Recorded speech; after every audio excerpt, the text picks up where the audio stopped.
Welcome to a discussion of standards of evidence in qualitative research, an incitement to discourse. An article written by Melissa Freeman, Kathleen D. Marais, Judith Priesel, Catherine Ralston, and Elizabeth A. St. Pierre. Dr. Muffin, I'm hoping to do my doctoral thesis using methods of qualitative research.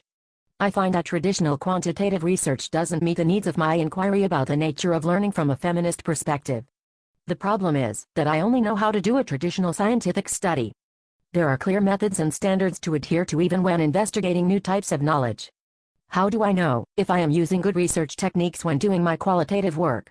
I don't even know where to start. Well, snickerdoodle, you're off to a good start by asking the question about quality and standards. The very fact that you are showing concern for doing excellent work will by itself help ensure your attention to merit.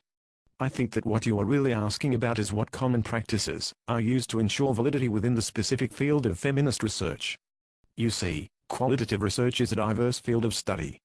There is little consensus overall, but each specialty has its own traditions that have developed of time through experience. As conventions build over time, though, do orthodoxies begin to limit the innovation needed for the field to grow? Good research is always a tug-of-war between the establishment of good standards of practice and creative transformation. Where do I start, Dr. Muffin?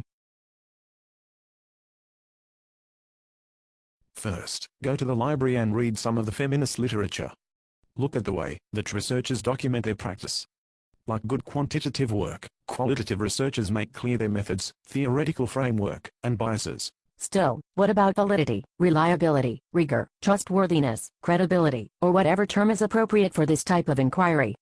How do I know if my conclusions or assumptions are an adequate interpretation of my data? Again, these standards of evidence are particular to each theoretical scaffold. One way to understand this better might be to apprentice with an expert. Access to their field notes, documentation, and transcripts will help make clear the expectations for quality in your field. Also, opportunities to observe various professionals doing qualitative research with multiple perspectives will help you to uncover your own biases and viewpoints that are necessary to do quality research in qualitative inquiry such as feminist theory. If I understand correctly, I need to think about using copious documentation and description of my methods. I should carefully examine the relationship between my collection of evidence and my interpretations, based on work in feminist theory, while keeping in mind that reinterpretation may be appropriate with changing times and with new perspectives. And also, in addition to acknowledging the strengths of my research, I should thoughtfully consider any weakness and possible alternative interpretations in the context of my own biases. That's a good start, snickerdoodle. And always remember the indivisible link between theory and practice in qualitative research.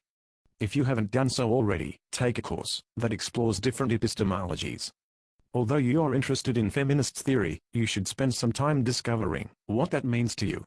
Not all feminists agree on what feminism is, or what it should be.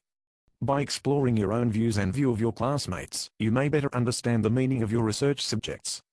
This self-exploration is also a step towards thoughtful quality research. Thank you, Dr. Muffin, for taking the time to speak with me in this beautiful meadow. Nature is a wonderful place to reflect.